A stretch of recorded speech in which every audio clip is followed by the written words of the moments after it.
Okay, so I wasn't really intending to wait this long to post the second video. I was mainly just procrastinating, honestly. But now I'm kind of glad that that happened because 1.9 has been just this huge gold mine of information in terms of, world building and lore. So I am very glad that I was able to take that into account. Now, that said, I do have to correct something very, very quickly. In the previous video, I mentioned that humans are affected by the storm syndrome, while arcanists are not, and that was based on the fact that we only really saw humans experience the syndrome for 1966 and 1929, right? While arcanists seemed more or less unscathed. However, Chapter 7 has disproven this. We do see arcanists succumb to the syndrome in the 1914 storm, though what exactly the parameters are for, becoming afflicted with the syndrome is still unclear. There were a couple arcanists who were completely unaffected throughout the entire 24-hour build-up period, while others fell fairly quickly, right? But yeah, I just wanted to clear that one up. Now, in the last video, we went over just the bare basics, right? What the storm is, what it does, the years it struck, etc., etc., etc. In this video, we are going to focus more on sort of the mechanics of the storm, what happens if you're saved, how this godforsaken timeline actually works. And as always, this is speculation, right? This is theory, so grain of salt as usual, okay? Let's get to it. So, a couple of points about the storm, primarily regarding, the origin of it and some of the more, nitty-gritty aspects to it. First of all, Manus did not create the storm. They are certainly using it to their own advantage, but if Arcana's statements in Chapter 2 are to be believed, she is just as clueless as we are about the true origins of the storm. Because if you recall, in her 3 Temptations to Vertin, her first question asks why the Foundation is causing the storm. So, as far as we know, this isn't Manus' doing. But in that case, what is it? Why does it exist? What is the cause? Well, in terms of what the storm is and why it exists, we don't really have a solid answer, right? Lorentz, which is a bit of a splinter faction of Laplace, posits that the storm is the result of disturbances from long, long ago, but by what they refer to as the origin butterfly. And this is kind of Lorentz's whole shtick, right? Their studies seem to primarily revolve around these ideas of determinism and causality. Now, this origin butterfly is a direct reference to chaos theory, right? In its most basic iteration, chaos theory is famously described as a butterfly flapping its wings on one side of the world results in erratic weather on the other side of the world. Or in less abstract terms, small deviations in initial parameters result in larger and larger deviations down the line. And the storm is a direct analogy to that, right? This creature, this butterfly, whether metaphorical or literal, flapping its wings caused minor turbulence a very, very long time ago, and that turbulence eventually magnified into the catastrophe that we now know as the storm. So, theoretically, at least, that's why the storm exists. As for what causes the storm to actually manifest, we do have a bit of a clear idea on that. So, for the sake of simplicity, I'm going to go ahead and refer to everything that happens before that first storm as the original record, right? It is what the world, to personify it a little bit, perceives as the correct series of events. It is how history is supposed to play out. Now, the thing is, since we are time traveling, there is no guarantee that history actually will play out the way that it should, and that is where critical points come into play. Now, critical points are first brought up by name in Chapter 6, but they are invoked as early as Chapter 2 with the 1929 storm. And they're kind of described as these divergences from the original record, right? As history plays itself out again, discrepancies between the original timeline and the original record begin to accrue, and after a certain threshold of divergences is reached, typically through some alteration of some significant historic event, we hit this point of no return, the critical point, right? And once that happens, we can sort of expect the storm to hit within 24 hours, regardless of any, previous projections. And the Manus leveraged this idea in 1929 and 1914 to hasten their respective storms. And speaking of 1914, it is then that we are introduced to a key figure for storm theory, this guy. Now, if you don't recognize him, he was in Chapter 6, and his name is Heinrich. And what makes him special is that, like Marcus, he has been saved from a storm and He has been returned to his original era after the storm, right? However, unlike Marcus, he has friends. And this is a very, very crucial point, because it means there are witnesses to his existence both prior to a storm and after a storm. He has, observers, external observers who are not, safe. Marcus doesn't have that, at least none that we are introduced to in the story. And this puts Heinrich in a unique position that tells us quite a bit about how the storm, and consequently salvation from the storm, operates, right?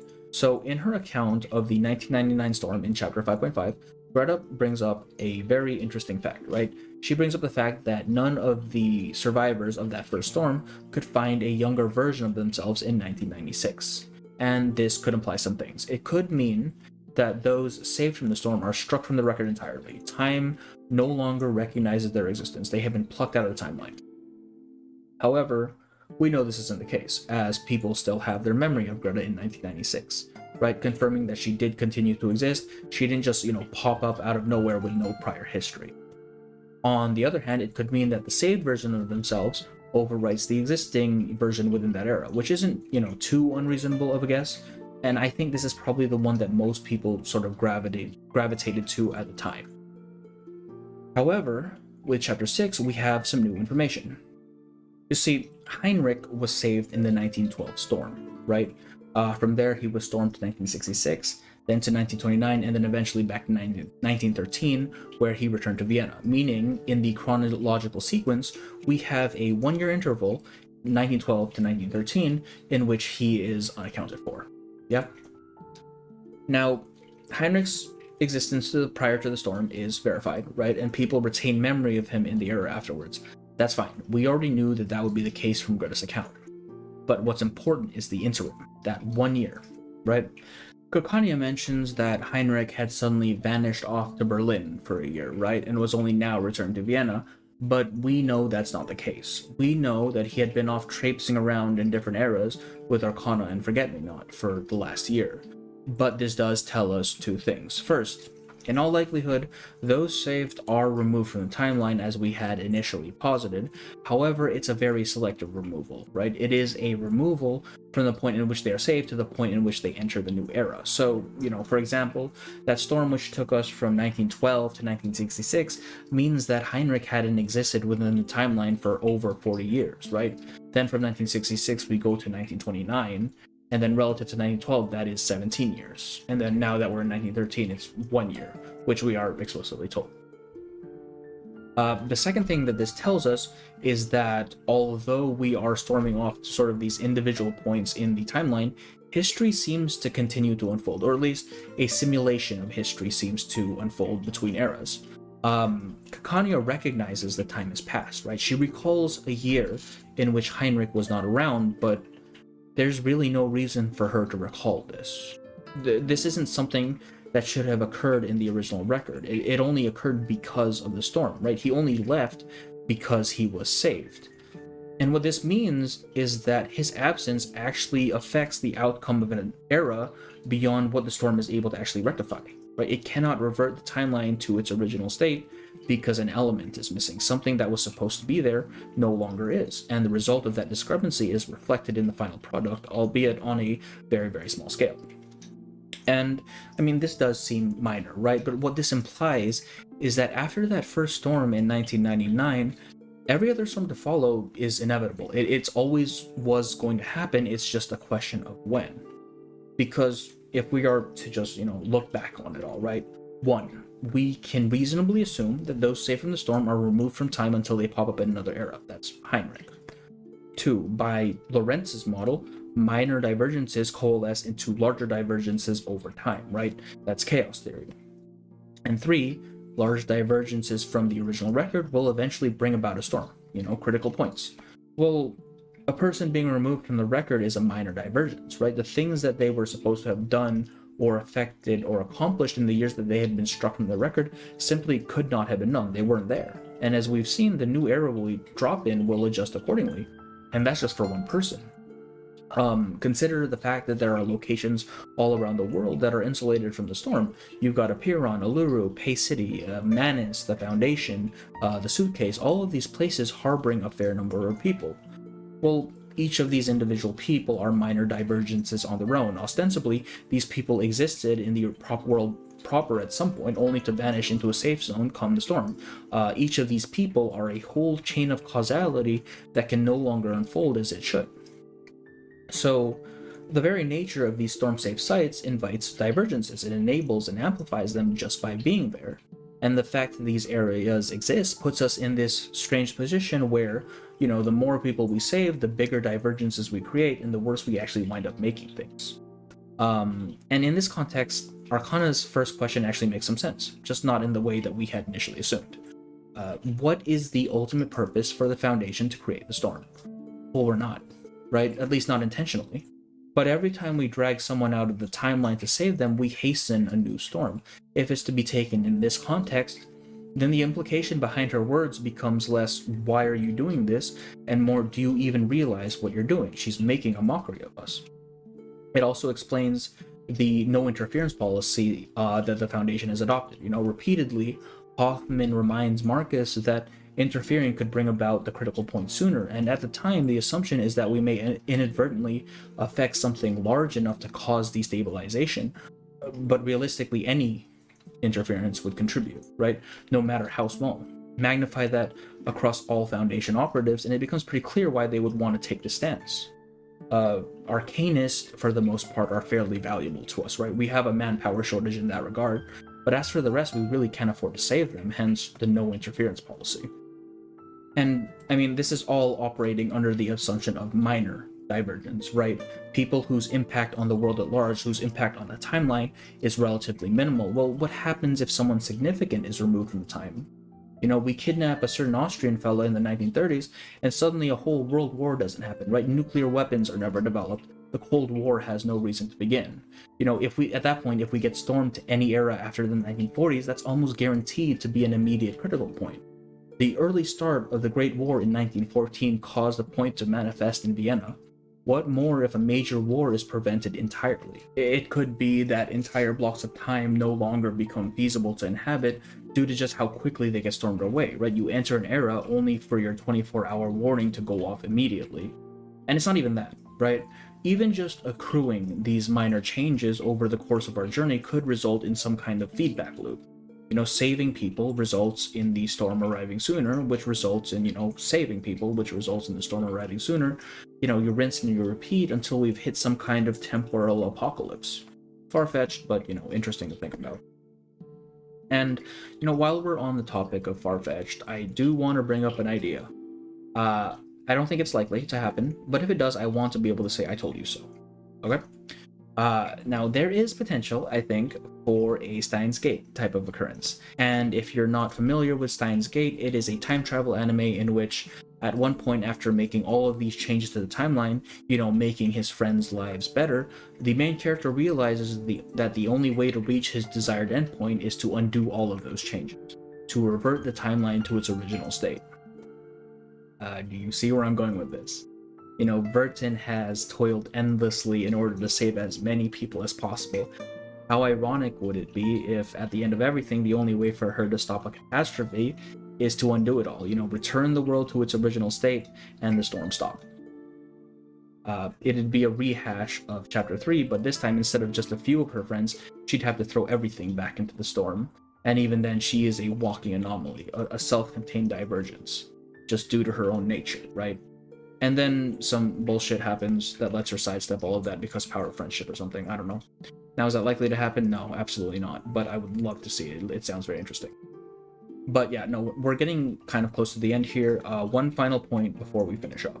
And that is what happens to people who are initially saved, plucked out of the timeline, but then stormed later. Well, theoretically speaking, if we reverse to any point prior to them being saved, they would continue to exist as a younger version of themselves, as anyone else would, right?